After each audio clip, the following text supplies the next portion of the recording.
Jamen Per, tillykke med sejren. Det var en vigtig en af slagsen. Hvordan synes du, det gik i dag? Jo, vi er ganske godt tilfredse. En del af de ting, vi har snakket om, de lykkedes.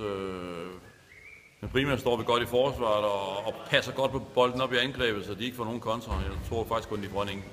Og det betyder også, at vores målmænd kan få med en ret høj redningsprocent. Så primært forsvar, returløb og det der med at passe på bolden, så de ikke får nogen let kontra. Og specielt da de går frem med deres 3-3, som vi har snakket om, de gjorde. Det så ikke for godt ud lige i starten, men efter en 3-4 indgreb, så har vi nogenlunde styr på deres 3-3-forsvar. Det blev aldrig kønt, men sådan er det, når man spiller mod 3-3.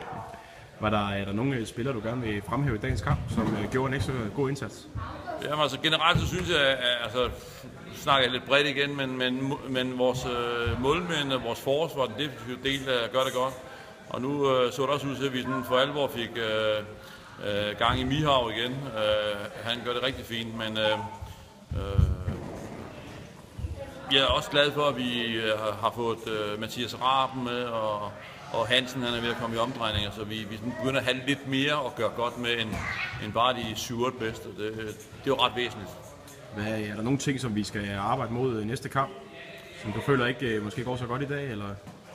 Ja, vi snakker lidt om, at vi har lidt svært ved med en del af deres stående skud, og de er nogle teknisk dygtige spillere, og der ikke er så høje.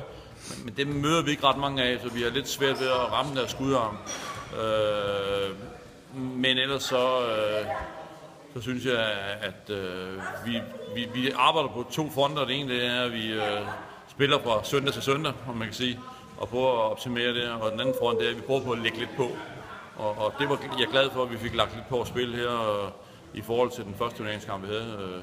Har vi 2 gange her lagt på, og træningskamp eller opvisningskamp og GOG viste også, at der blev lagt lidt på det.